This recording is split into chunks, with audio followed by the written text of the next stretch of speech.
Hi everyone, this is Jamie. So today I kind of wanted to talk about different expectations and what changes as we go through transition.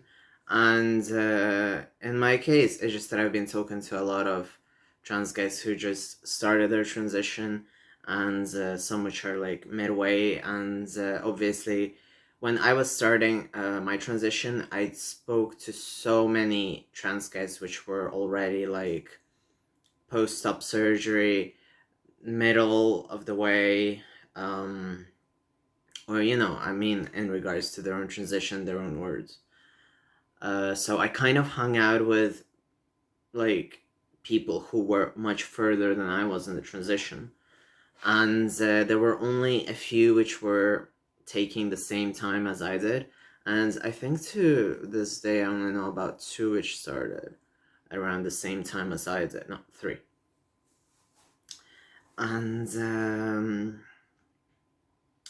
in general, there's a few kind of subjects which I feel like vary, and I have talked about this in the past with different sort of things, because obviously, as time passes, there are new theories, there are new normals when it comes to like um, even language, whether it's transsexual, transgender, whether we focus more on gender, the discussion gender versus sex. So obviously things progress, and I've recently started feeling like I'm actually old in terms of transition, which is very surprising because obviously once even you start a transition, you feel like you're always gonna be this trans baby. And these days, because I'm so further ahead and there's things happening, which is exciting, um, it just makes me kind of look back. And it's not that it's harder to relate to the youth trans people, but more like it's interesting to see how their transition is going, how everything is. And in general, it's a very interesting situation right now because, yes, it's a very difficult situation in the world. There's a lot happening in the US and the UK. But at the same time, I guess maybe because I look at the world obviously from living in Portugal perspective. So I do see more gay people out and about. I see more trans people which are open and proud about it. And there's a lot of variety, even like if you scroll on Grindr, because I remember like when I just started kind of like exploring my polyamory, it was more about everyone really tried to be as macho as possible, and these days it's just like, hey, here's me in lingerie for all I care.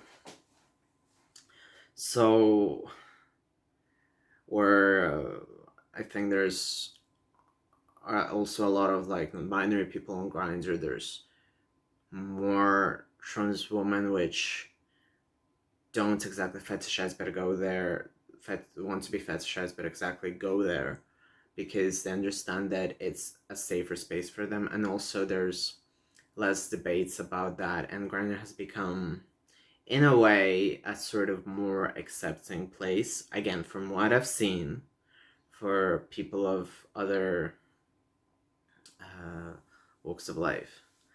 But obviously, if you're cishet, and unless like you're meeting trans women, I would really obviously suggest you refraining from it, because it's still like an LGBT space, and if you're literally a cis guy looking for a cis woman, please find it elsewhere. So but in general, Grindr is a very kind of big and long discussion. um so yeah, it's kind of really nice to see all this positiveness, but at the same time, because time passes, I grow up.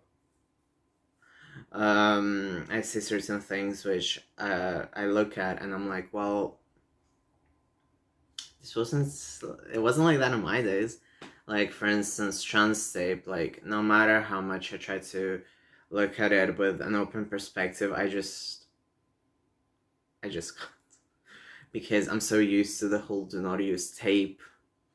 And whenever I see people talk about the side effects, I'm like, well, this is what we were told would happen if you use tape.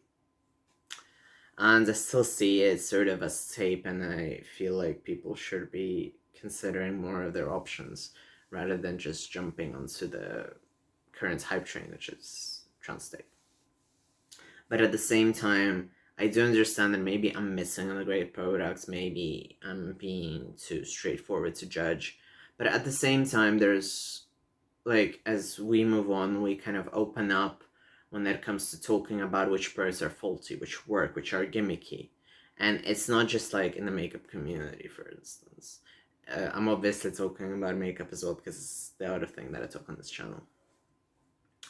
But people do open up. Like, I remember people wouldn't thrash a lot of trans prosthetics at the time, and now there's a more open discussion, and people really try to watch out which ones are good, which ones are not good. And yeah, like, I, for instance, had a very long packer journey where I didn't feel comfortable with it after a very long while of using it. And I did use it for a really long while. I used it for every sort of box you could use it for. And at the end of the day, I was just not pleased with it. I just realized that it wasn't worth it, in my opinion, and for my current state of mind. And it also felt like too bulky to carry around and remove, and other things. So at the end of the day, I still have it, and it's there in case I need it again. But yeah, so it's just different items which kind of go out of rotation, in rotation. Obviously, there's language and our perception, and I feel like as we move forward with history, I feel like language is more evolving than it has before, and obviously because there's acceptance, there's a lot more talk of which language is acceptable, which is not, what's good, what's not. And also we're in this interesting era of cancel culture. Well, interesting is a stretch. We call people accountable, but right now, for instance, there are people like James Charles who are uncancelable. I don't know, impossible to cancel. And it raises the question, like, how much money stops you from getting cancelled? And how much things can stop you from being cancelled. At the same time, we have people who obviously get in jail or in trouble or get the karma back, whatever you want to call it, from things like Jeffrey Epstein, who obviously mysteriously died in a cell, very mysteriously. And but at the same time, like, Prince Andrew is galloping around. I'm pretty sure he's still nonsense, so whatever. And well, not whatever, but I mean, you can still see which power will work out and which won't. So it's literally a dice rolling scenario at this point, when I think before it was a bit more cutthroat for, people are going down, etc. So things are changing. It's pretty much the summary of this video. But yeah, or like sometimes I look at younger trans people transition wise, and there are certain struggles which I can't relate to anymore. I can relate to on a psychological level, on an empathy level, but not in a personal struggle. Like today I was looking at a thread which was discussing what is it to be a man, and I was like static noise, because obviously I've already went through my analyzing my life with a psychologist. I've already analyzed my life enough to understand who I am and etc. I'm really long along my transition, and it's just like I'm just a guy. So just like you wouldn't ask cis people, I feel like I'm at the point where you're like, well, I'm just a guy, and then like when you think about it, you're like, oh yeah, there's this perception that obviously I was assumed female at birth, which isn't the case because I'm not female. Um, and it's like this weird sort of cursed emotions of like, what do you mean I'm not a guy? Why are you asking me this? And because I pass so much in my daily life that I don't really have this crisis, identity crisis, so it's very difficult for me to understand. And because I came out so long ago, even to myself, that such thoughts don't cross my mind anymore. And it's just a fact at this point. And I do understand that you need to question your gender because it's a good thing when you're questioning. But at certain points, if you're in the right place, why should you be still questioning? So I do feel like there's a sort of obviously double standard, because for cis people, they don't have to think whether they are their gender every day, in every moment of their existence. When it's with trans people, we really have to do that. So I don't feel comfortable with those threats. Like, I understand that they come from a very good place, and obviously this is a question which is asked when you get assessed, like, why do you think you're male in this case? And of course it's an important question, but at some point it just stops becoming relevant, I guess. And it was a threat, and the reply was something like, I'm a man, strong, etc., and some very sort of head reply. And about traditional gender roles and such, and even got called out. And that's pretty much the end of the thread. Says a few like people arguing, but it still made me kind of uncomfortable that obviously I didn't have such an immediate response because I haven't thought about that in a while. Because in my case, no, I had to think about it because I was doing some paperwork.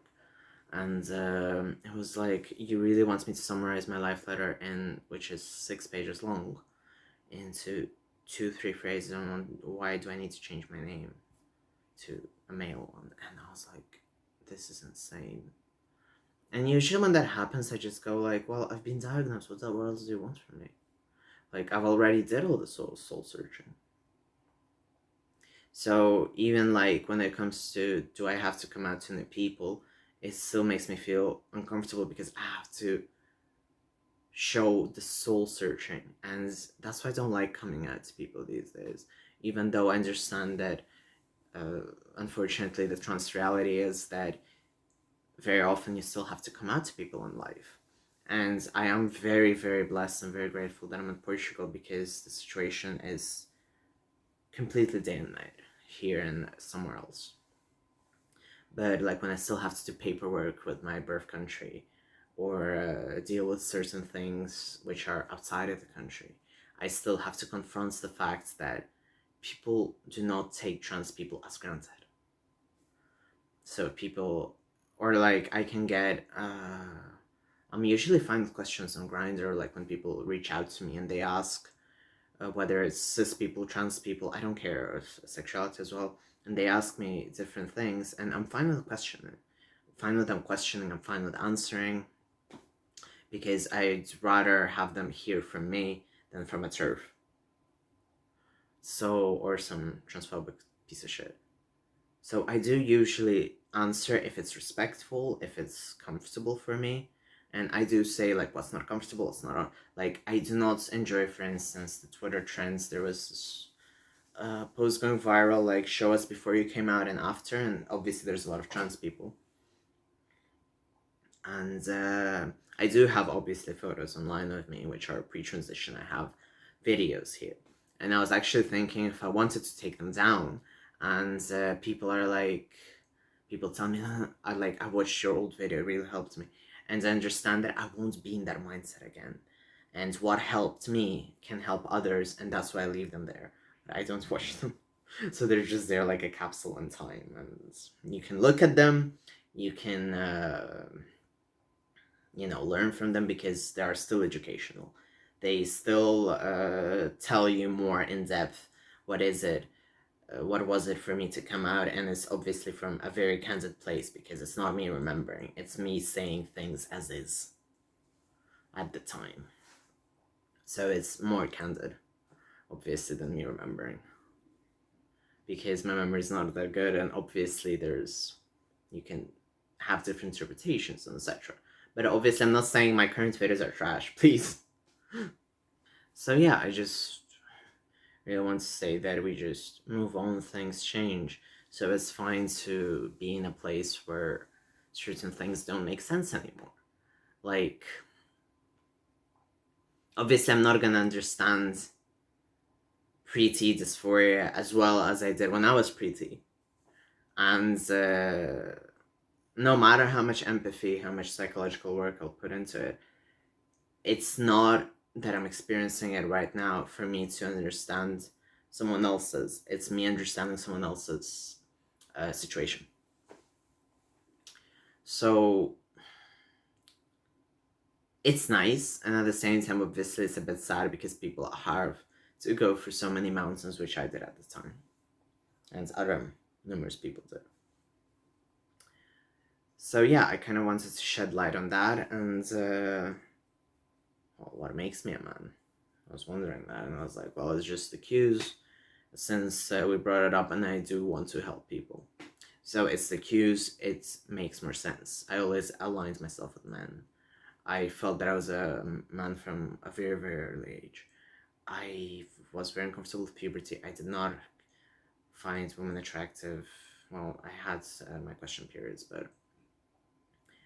and I couldn't understand them. So I just didn't vibe with women, whether it was in a personal or in a relationship. I always felt more understanding, and I could relate more to gay men. And it just, I don't know, you just see that and you're like, oh, that's me. That's it. It's pretty much that. Like, if to think about it, and something that I can scoop out just to give someone who's looking for an answer to that.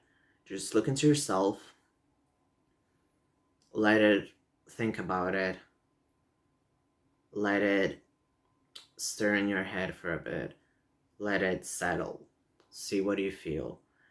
Try to talk to people about it, obviously within a safe reason, because I don't know what your situation is. Reach out for help once you can, or right away. And yeah, it's just really weird to think about it because I haven't thought about it in years, and it's just so surreal to even think about it because I don't get misgendered. People don't even understand that I have a past where I did not have a beard, So yeah, thank you very much for watching. If you liked it, please like, obviously. If you want to see more, please subscribe. It really helps my channel, just the classic YouTube line. And if you want to see me actually talk about Squid Game, which is the real thing that is on my mind, please follow me on Twitter. Thank you.